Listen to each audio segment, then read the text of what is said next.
क्या हुआ था उस दिन जो होनी चाहिए थी एक रूटीन फ्लाइट बन गई एक डिजास्टर। एयर इंडिया की फ्लाइट AI-171 एक बोइंग 787-8 ड्रीम लाइनर ने अहमदाबाद के सरदार वल्लभ भाई पटेल एयरपोर्ट से लंदन गैटविक के लिए टेक ऑफ किया। सब कुछ नॉर्मल था, लेकिन सिर्फ 34 सेकंड्स बाद प्लेन ने एल्टीट्यूड लूज करना शुरू कर दिया। इंजन्स फेल हो गए और AI-171 डायरेक्टली क्रैश हो गया मेघानी नगर के एक सी हॉस्टल बिल्डिंग में। इस क्रैश में 241 लोग मर गए और 19 लोग ग्राउंड पर। लेकिन एक चमत्कार भी हुआ, सिर्फ एक पैसेंजर जिंदा बचा। तो आओ जानते हैं क्या हुआ था 12 जून को एयर इंडिया की फ्लाइट AI-171 के साथ।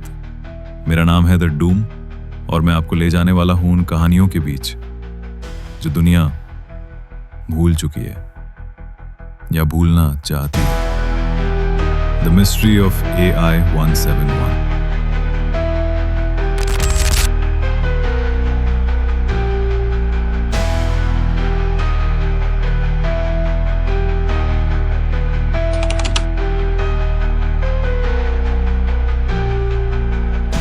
ये थी एक मॉडर्न बोइंग ड्रीम लाइनर जिसमें ट्रैवल कर रहे थे 230 पैसेंजर्स, 10 क्रू मेंबर्स और 2 पायलट्स, तो टोटल 242 लोग on board. Captain Sumit Sabharwal थे इस फ्लाइट के कमांडर, जिनके पास 8200 फ्लाइंग आवर्स का एक्सपीरियंस था, और को पायलट द क्लाइव कुंदर, जिनका फ्लाइंग एक्सपीरियंस था 1100 आवर्स। दोपहर के 1:34 PM को फ्लाइट को टेक ऑफ का सिग्नल मिलता है और सिर्फ 34 सेकेंड्स के अंदर एयरक्राफ्ट ने ऑल्टीट्यूड लूज कर दिया था।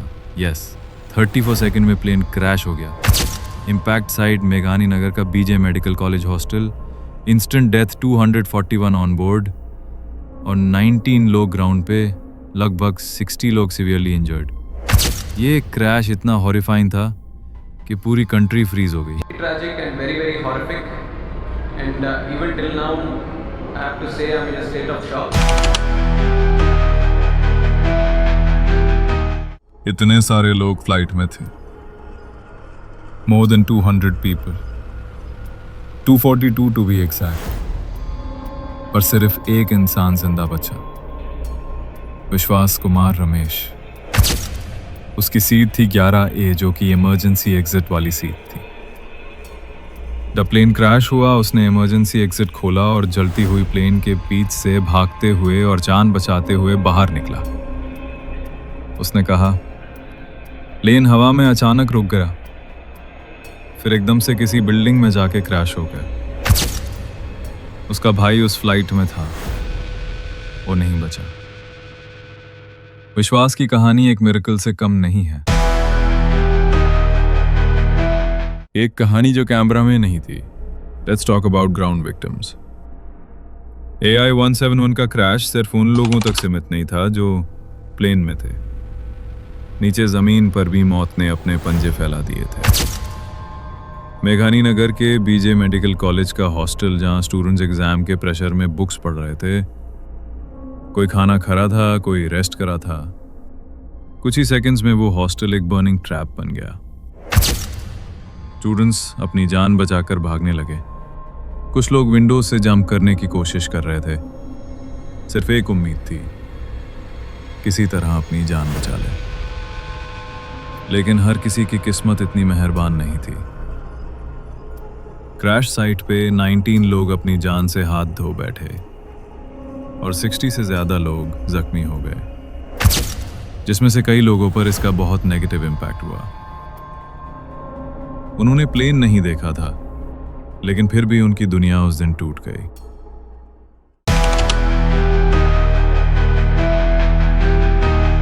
सबसे important point two note is that crash का सबसे पहला और सबसे शॉकिंग प्रूफ था एक मोबाइल वीडियो। एक छोटा लड़का जो मेघानी नगर की गलियों में खेल रहा था, जिसने वहीं प्लेन को देखा और ही वॉज एक्साइटेड, तो उसने सोचा कि कहीं ना प्लेन की वीडियो बनाए और अपने गांव जाकर दोस्तों को दिखाएगा कि उसने एक बड़ा एयरप्लेन इतना पास से देखा। उसने अपने फ़ोन से वीडियो बनाना शुरू किया, लेकिन उसने जो कैप्चर किया वो सिर्फ एक याद नहीं, एक कभी ना भूलने वाली ट्रेजेडी बन गई। प्लेन पहले नोज अप गया, फिर अचानक से डाइव मारा और हॉस्टल बिल्डिंग से टकरा गया।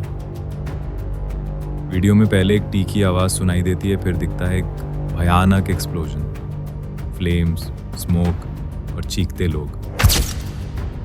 उसी मोमेंट से इन्वेस्टिगेशन शुरू हुई और इसी वीडियो ने सबसे पहला सबूत दिया कि कुछ तो सीरियसली रॉन्ग हुआ था हवा में। इस वीडियो को एक छोटे बच्चे ने सिर्फ मजाक में रिकॉर्ड किया था। उसी वीडियो में दिख गया सबसे क्रूशियल क्लू। प्लेन के नीचे एक छोटी सी प्रोपेलर जैसी चीज एक्टिवेट हो चुकी थी, जिसका नाम है रैम एयर टर्बाइन यानी रैट। रैट एक इमरजेंसी डिवाइस होती है। ये सिर्फ तब डिप्लॉय होती है जब एयरक्राफ्ट के दोनों इंजन्स फेल हो जाते हैं या फिर इलेक्ट्रिकल और hydraulic system completely shut down हो जाता है। इसका काम है हवा की स्पीड से थोड़ा बहुत पावर जनरेट करना, ताकि एयरक्राफ्ट कुछ बेसिक सिस्टम्स चला सके, जैसे फ्लाइट कंट्रोल्स और कम्युनिकेशन। जब इन्वेस्टिगेटर्स ने उस वीडियो को एनालाइज किया तो उन्होंने क्लियरली देखा रैट डिप्लॉय हो चुकी थी, और इसका मतलब था AI-171 किसी छोटी ग्लिच का नहीं, बल्कि एक मेजर टेक्निकल कोलैप्स का शिकार बना था। एक छोटी सी फैन जो नॉर्मल फ्लाइट्स में कभी नजर नहीं आती, उसकी एक झलक ने क्रैश के रीजन की तरफ पहला कदम बढ़ा दिया।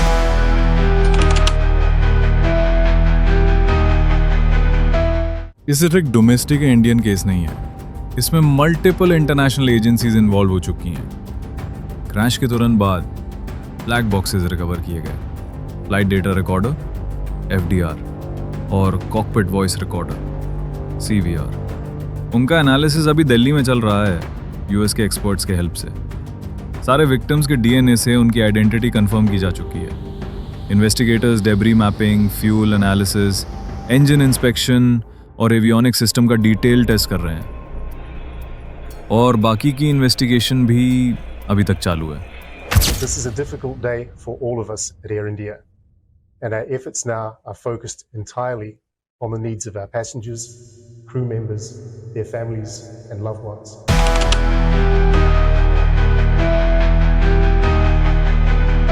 चलो पॉइंट वाइज देखते हैं जो अब तक कंफर्म हुआ है। रैट डिप्लॉय होने का मतलब है डुअल इंजन फेलियर का हाई चांस है। फ्लैप्स और लैंडिंग गियर ठीक पोजीशन में नहीं थी, क्योंकि इंजन में इनफ पावर ही नहीं होगा लैंडिंग गियर को सही से पोजीशन करने। एक और थियरी है जो कहती है फ्यूल कंटामिनेशन हुआ होगा, जिससे डुअल इंजन फेलियर होने की संभावना है। वैसे फ्यूल कंटामिनेशन यानी फ्यूल में पानी होना या कोई तरह का डस्ट, फंगस, रस्ट, जिससे क्लॉगिंग होने के चांसेस हैं। कुछ पॉसिबिलिटीज हैं, engine stall, fuel pump failure या कोई सॉफ्टवेयर ग्लिच। लेकिन जब तक black box report CVR plus FDR का फाइनल एनालिसिस नहीं होता, तब तक कुछ भी कंक्लूसिव नहीं कहा जा सकता। AI-171 का क्रैश सिर्फ एक हवा से गिरा हुआ प्लेन नहीं था, ये था भरोसा गिरना, ये था सिस्टम का कंप्लीट ब्रेकडाउन। एक मॉडर्न एयरक्राफ्ट जिसमें मल्टीपल सेफ्टी लेयर्स थी, वो सिर्फ 34 सेकंड्स में गिर गया। हाउ, क्यों, किस वजह से? और वो सारे लोग जो इस हादसे में मारे गए, उनका क्या? कितनी भी बड़ी कॉम्पनसेशन मिल जाए उनके फैमिली को, पर वो इंसान जिनसे वो इतना प्यार करते थे, वो इंसान आज इस दुनिया में नहीं है, और कोई भी चीज उन्हें वापस नहीं ला सकती। तो compensation is just another bullshit. तो क्या सिर्फ इंजन फेल हुआ होगा या फिर कुछ और था? क्या ये टेक्निकल मैल फंक्शन था या कोई ह्यूमन एरर छुपा हुआ है इसके पीछे? और सबसे बड़ी बात, अगर आज AI-171 क्रैश हो सकता है, तो क्या कोई भी फ्लाइट ट्रूली सेफ है? टेक्नोलॉजी बढ़ रही है, लेकिन क्या हम उस पर अंधा भरोसा करने लगे? क्या हम सिस्टम पे इतना डिपेंडेंट हो गए हैं कि एक छोटी सी डिवाइस फेल हो जाने से इतनी सारी जिंदगियां कुछ ही सेकंड्स में बर्बाद हो जाएं? फाइनल ट्रूथ अभी भी अंधेरों में है। इन्वेस्टिगेशंस चल रही हैं, लेकिन जवाब शायद महीनों या सालों बाद मिलेंगे।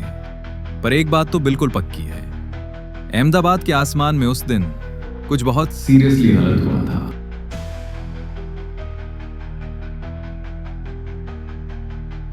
तो आप क्या सोचते हैं? क्या सच में ये सिर्फ एक एक्सीडेंट था, या इसके पीछे छुपी है कोई और कहानी? अपना ओपिनियन कमेंट सेक्शन में लिखिए, हम हर थॉट को पढ़ेंगे। अगर ये वीडियो आपको पसंद आया हो तो लाइक करना मत भूलना, शेयर कीजिए ताकि ये जानकारी सब तक पहुंच सके, और सब्सक्राइब कीजिए वॉइसेस इन द डार्क, जहां हर साइलेंस के पीछे होती है एक कहानी, और हर कहानी के पीछे होता है एक ट्रूथ।